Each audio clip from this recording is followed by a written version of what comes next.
नमस्कार दोस्तों, मेरे YouTube चैनल पर आपका बहुत बहुत स्वागत है। जेपीएससी मुख्य परीक्षा पर हम लोग जो है सो चर्चा कर रहे हैं। जेपीएससी मुख्य परीक्षा के लिए हम लोग बात किए कि पेपर 3 के अंतर्गत हम लोगों को कौन कौन सा महत्वपूर्ण चीज जो है वो देख लेना चाहिए। आज जो है सो इस वीडियो के माध्यम से हम बात करेंगे पेपर 4 के संबंध में कि पेपर 4 से कौन कौन सा जो है सो सेक्शन इस बार के लिए जो है सो महत्वपूर्ण होगा।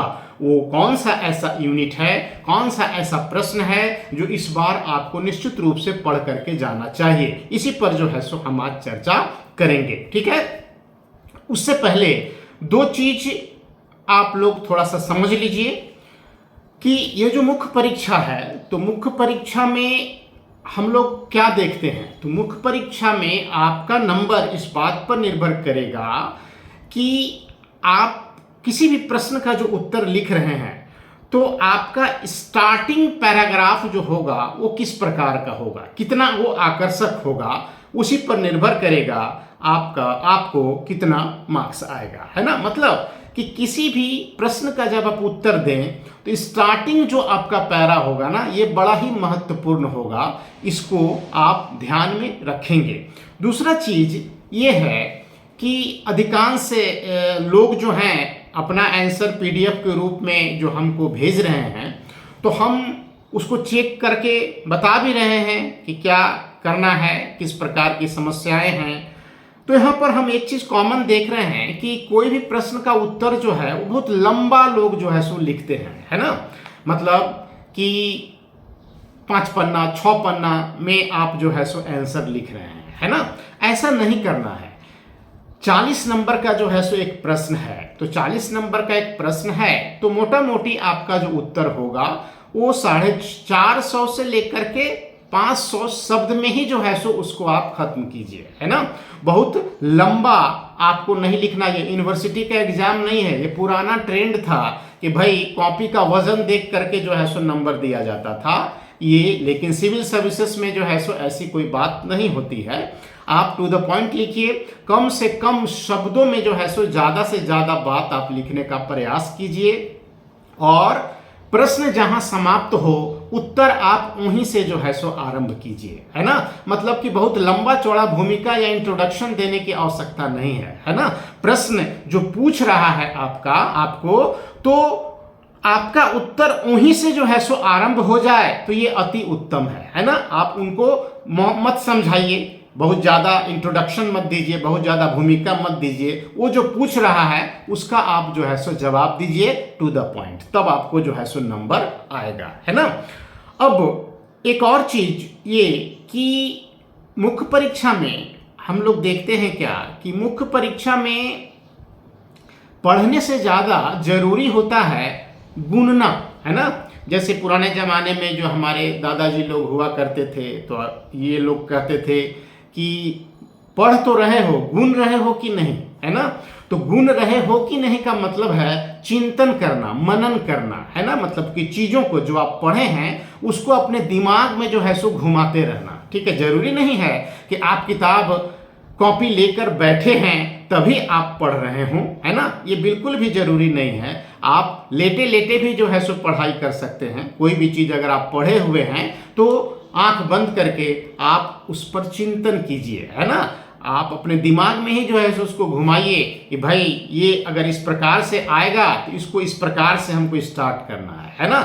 या ये टॉपिक है, इसमें ये पॉइंट जो है सो महत्वपूर्ण है, ये आप दिमाग में जो है सो आप घुमाते रहिए, जिसको हम लोग सामान्यतः चिंतन या मनन कहते हैं। तो मुख्य परीक्षा में जो है सो चिंतन और मनन करने वाले जो विद्यार्थी होते हैं वो निश्चित रूप से जो है सो अच्छा करते हैं, और एग्जाम में जो है सो वो उनका कलम जो है वो रुकता नहीं है ना।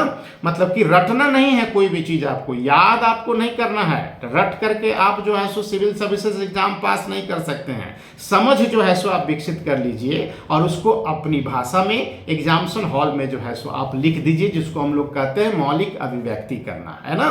किताबी भाषा का प्रयोग जो है सो न हो, आप जो समझे हैं बस उसको जो है सो अपनी भाषा में आप उतारने का प्रयास कीजिए, टू द पॉइंट, कम से कम शब्द में अधिक से अधिक बात लिखने का आप जो है सो प्रयास कीजिए, है ना।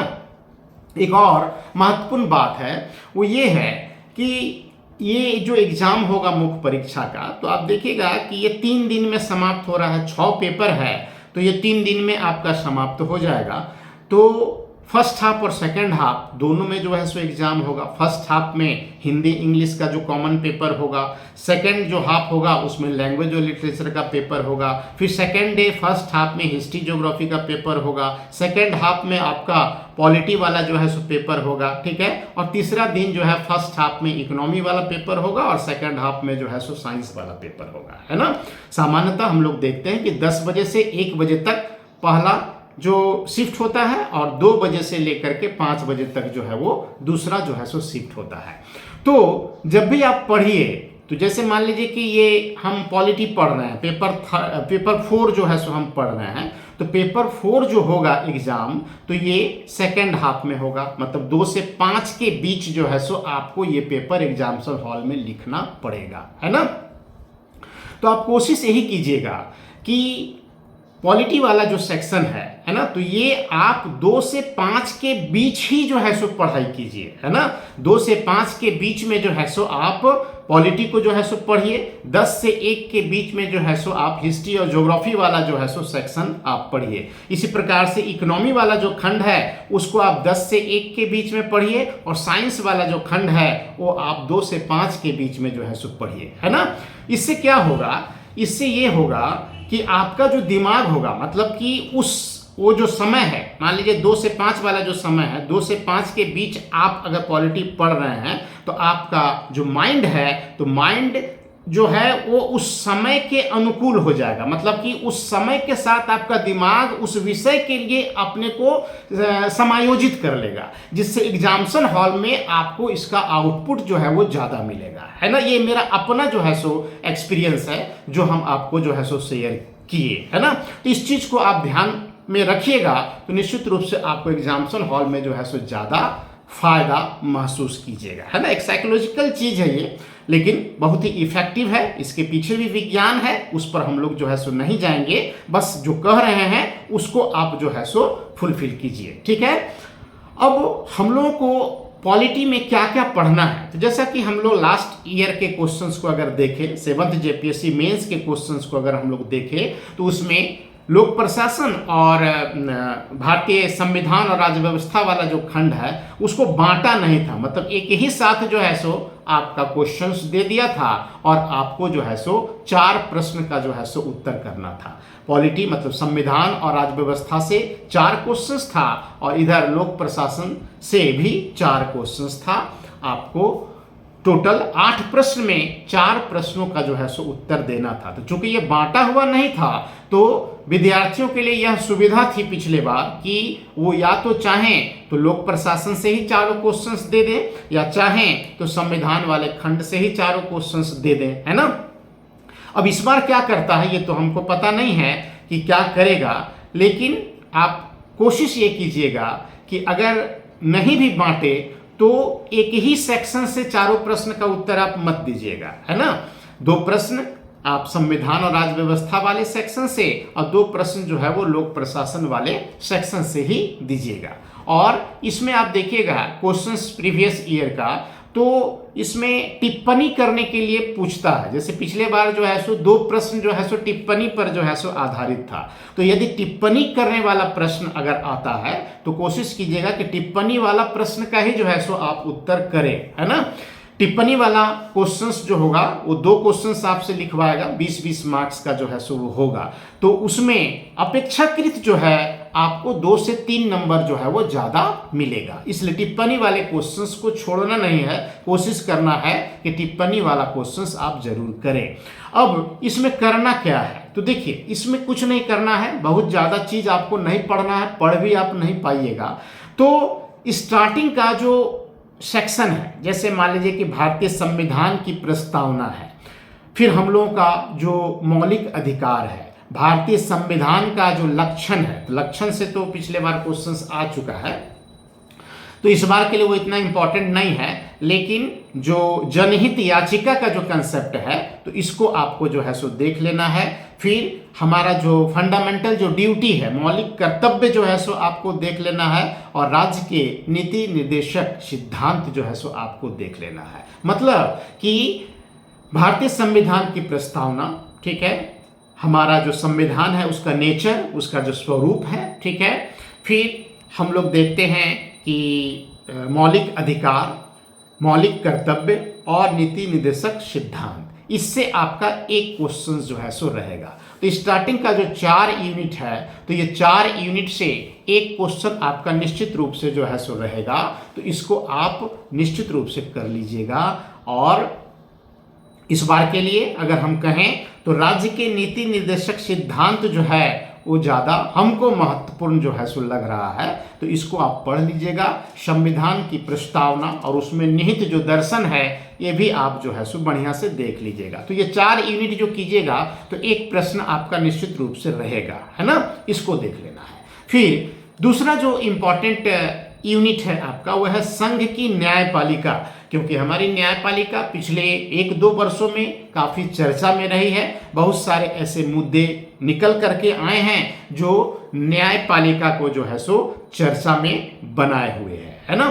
तो जो संघ की न्यायपालिका है, सुप्रीम कोर्ट, तो उसके बारे में, उसकी भूमिका, उसकी शक्ति आदि के बारे में आप जो है सो पढ़ लेंगे। प्राकृतिक न्याय विधि का जो शासन का सिद्धांत है इसको पढ़ लेना है। न्यायिक पुनरावलोकन सेक्शंस को और न्यायिक सक्रियता, है ना, मतलब कि यहाँ से एक प्रश्न जो है आपका हो सकता है। तो इसको आपको बढ़िया से देख लेना है। फिर तीसरा जो चीज है वो है हमारा पंचायत और नगर पालिका, 73वां 74वां जो संविधान संशोधन से संबंधित उसके संदर्भ में, है ना, आपको पंचायत या नगर पालिका का गठन, शक्ति, कार्य आदि के बारे में जो है सो पढ़ लेना चाहिए। एक क्वेश्चन आपका यहाँ से आ सकता है। फिर चौथा जो चीज है वह है भारत का निर्वाचन आयोग। चूंकि अभी चुनाव का मौसम है तो निर्वाचन आयोग आपके लिए महत्वपूर्ण हो जाएगा। तो निर्वाचन आयोग के बारे में, उसकी शक्ति, उसके कार्य आदि के बारे में जो है सो आपको पढ़ लेना चाहिए, है ना। वो कितना निष्पक्ष है ना, उसकी निष्पक्षता से संबंधित कई तरह से क्वेश्चंस बना सकता है। तो आप इसको बेहतर तरीके से कर लेंगे, है ना। तो ये 4 चीज आप निश्चित रूप से जो है सो पढ़ लेंगे मेरे हिसाब से, है ना। अब अगर लोक प्रशासन वाले खंड में हम लोग आते हैं तो लोक प्रशासन वाले खंड में इस बार के लिए हम लोग देखते हैं तो जिला प्रशासन जो है वो काफी महत्वपूर्ण है। तो जिला प्रशासन जो है सो आपको पढ़ लेना है ना। जो जिला दंडाधिकारी जो होते हैं तो उनका जो कार्य है ना, उनकी जो बदलती हुई जो भूमिका है आज के संदर्भ में, तो वहां से एक प्रश्न हो सकता है, ठीक है। तो न्यायपालिका के पृथक्करण का जिला प्रशासन पर प्रभाव, मतलब ये पूरा यूनिट जिला प्रशासन वाला आप जो है सो पढ़ लीजिएगा। और दूसरा जो चीज है वो है ब्यूरोक्रेसी, मतलब नौकरशाही से एक प्रश्न जो है सो पूछ सकता है। तो नौकरशाही, उसकी उत्पत्ति, गुण, दोष आदि आपको बेहतर तरीके से ये पूरा यूनिट जो है सो पढ़ लेना चाहिए, ठीक है। फिर नेक्स्ट जो यूनिट है आपका वह है मानवाधिकार। मानवाधिकार से जो है सो एक प्रश्न आ सकता है और मानवाधिकार को बेहतर तरीके से आप जो है सो कर लीजिएगा। बहुत कम ऐसे विद्यार्थी होंगे जो मानवाधिकार से पूछे गए प्रश्न का जो है सो जवाब देंगे, बहुत कम होंगे। तो आप कोशिश कीजिएगा कि मानवाधिकार से अगर प्रश्न आए तो मानवाधिकार से आप जो है सो उत्तर जरूर लिखिए, इसको छोड़िएगा नहीं, ठीक है ना। तो मानवाधिकार वाला जो यूनिट है उसमें जितनी भी बातें हैं उसको आपको इस बार पढ़ लेना चाहिए, ठीक है। फिर एक चीज जो शॉर्ट नोट्स के अंतर्गत जो है सो आपसे पूछ सकता है, आप देखिएगा कि सुशासन वाला, है ना, जो गुड गवर्नेंस वाला जो यूनिट है हम लोगों का, उससे एक प्रश्न लास्ट ईयर जो है सो पूछा है।